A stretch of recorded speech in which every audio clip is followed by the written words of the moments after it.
Economics students, this is Mr. George, and this is your first web lecture. Today we're going to be talking about colonial North America, in particular the early colonies.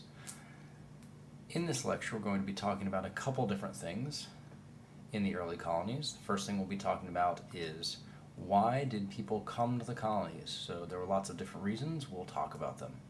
Next, what are the types of colonies? So there are many different types of colonies. People founded them for different reasons. That will be the next thing we'll talk about. Then we'll talk about specific colonies. The first one we'll talk about is the Roanoke colony, sometimes called the Lost Colony. Then we'll deal with Jamestown, the first successful British colony. And then we'll talk about the Plymouth colony, probably one we have a lot of associations with, particularly the first Thanksgiving. So let's just go ahead and get started and talk about why people came to the colonies. So when people started coming to the colonies, this was at a time when we already knew that there was this rather large country here. Several people had already settled, or not settled, excuse me, but had landed in this area. Christopher Columbus, Sir Francis Drake, Leif Erikson, back in about 1000. He's sort of the first person from Europe that we consider has landed in the North America, the place we know as North America now. But once they discovered as far as Europeans were concerned, this area, lots of people decided that they wanted to come to this area and to settle, particularly people from England, because the King of England wanted to establish this as sort of a British stronghold. So there were lots of reasons why people started coming to this area. The first reason people started coming here was religious persecution. In England, there was one church. The original church in England was the Catholic Church. However, Henry VIII decided that he wanted to divorce his first wife, Catherine of Aragon, because she was not able to produce any male heirs for Henry VIII. So he decided he wanted to marry Anne Boleyn. Now, he had had an affair with Anne Boleyn's sister, Mary Boleyn, before, and Anne was much less willing to just have an affair with him and refused unless he decided to marry her. So he decided that as king he would go against the Catholic Church, go against the Pope, and by doing so, the Pope excommunicated him, removed him from the church, and by doing so, removed the ability of the king to be associated with the Catholic Church. Therefore, the king decided that he was going to start his own church, the Church of England, whereby not only was he the king, but he was also head of the church. Now, as you can imagine, this created a lot of problems for anybody that was not part of the Church of England, and it also created a lot of problems for people that wanted a true faith-based religion, not a religion that was mixed up in politics as well. So there were lots of people that decided that they did not want to be part of the Church of England anymore, particularly the Pilgrims, which we'll talk about later. And so they were escaping that religious persecution that was created in particular by the Church of England. The next reason people started coming to the colonies was to accumulate wealth. Now, this third reason, mercantilism, sort of goes hand in hand with that. People wanted to accumulate personal wealth, but mercantilism is the idea that the king also wanted to accumulate wealth. And I put here examples of McDonald's and Nike as sort of modern day mercantilist ideas, but the idea of mercantilism at this time was that the king would send somebody to the New World to either benefit from the resources that were here or to sell products to the people that were here, and therefore make money for the king. So not only were individuals trying to accumulate wealth, people that were given permission to come here by the king, but the king was sending people to the colonies or to the New World to make money for him. Similarly, McDonald's does that when they open up stores in China or the Soviet Union, or Russia, which is what it is now, or in any other country. They send their product there to make money for them. So they're exploiting the people that are there to sell things to them, whereas Nike exploits the labor in underdeveloped countries to make things cheaply so they can sell them here at an increased price so they can make more profit. Similarly, the king was doing both of those things. Not only was he exploiting the land to sell things to people in England, but he was opening up markets for him to sell his goods in these new colonies. So, the fourth reason people wanted to come to the colonies was for freedom, liberty, and a new way of life. As you can imagine, with a king in England, there was not a lot of freedom. The liberty was pretty limited, and they were just searching to get out of that. A lot of people were very poor and didn't really see any other option, so they decided that the best way to get a new way of life would be to just completely move out of England altogether and start something new in a new land, someplace that they just saw as a land of opportunity. The fifth reason people came to the colonies: spreading of Christianity.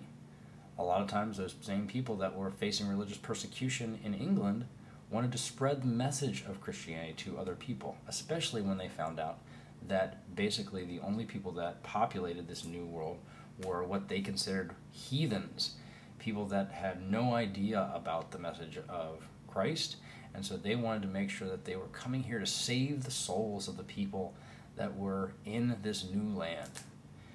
The sixth reason people came was because there was overcrowding in the old world. If you've ever seen England on a map, it's a pretty small island. So there was not a ton of space for people to move.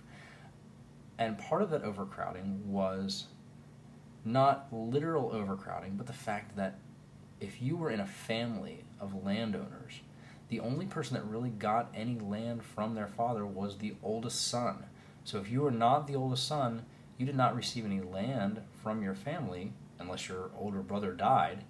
And so therefore you were looking for some land as well, because either you lived with your brother on the land that he inherited from your father, or you moved to the New World to get your own land. The final reason people came to the colonies was because they were criminals. Now, some of them literally were what we think of as criminals, people that broke the law. But in most cases, these criminals were debtors, people that owed money, particularly people that owed money to the king. If you owed money to the king and you didn't pay it back, and that money usually was a tax, then you would be locked up in jail and considered a criminal. And a big colony that took in these debtors was Georgia. And oftentimes what would happen is these debtors would sell their debt to somebody that could afford it, and then they would become indentured servants. And so Georgia was a big place for indentured servants at this time. Now, the next thing we're going to talk about is the different types of colonies. There were four main types of colonies that we're going to talk about here. The first type of colony is what's called a penal colony. And as I was talking about before with Georgia, this was a colony for people that were penalized, thus the word penal colony. So these were colonies where indentured servants were set, people that sold their debt to people that could afford it, and then they usually worked for about 5 to 7 years to work off that debt. And so Georgia was the best example of this type of penal colony, where people were working off their penalty, usually to the king, because it was a tax that they probably owed.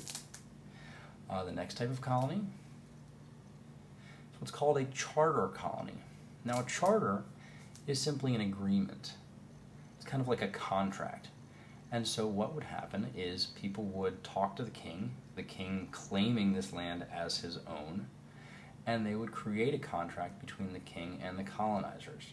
And there was usually some sort of deal where the colonizers agreed to send certain things back, merchandise, money, gold, raw materials. They would send those back to the king in exchange for this contract.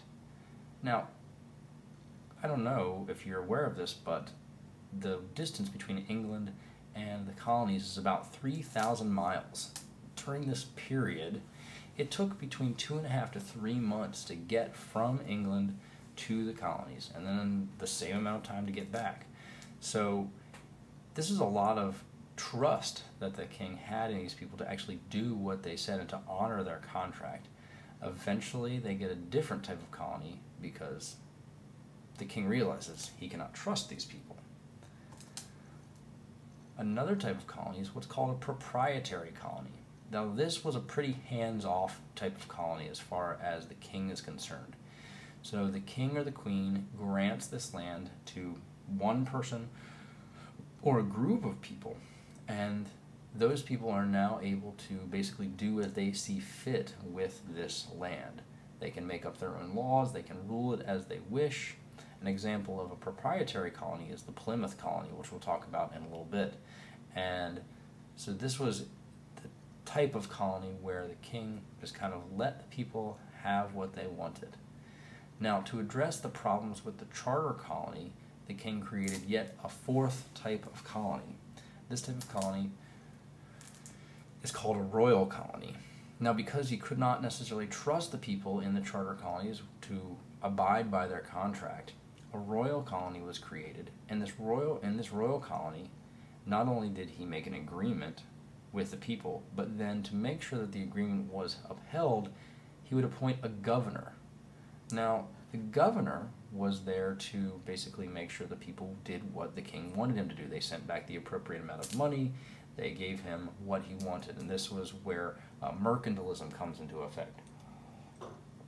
The king wanted to make money off these colonies, and by sending a governor there, that's what he would do.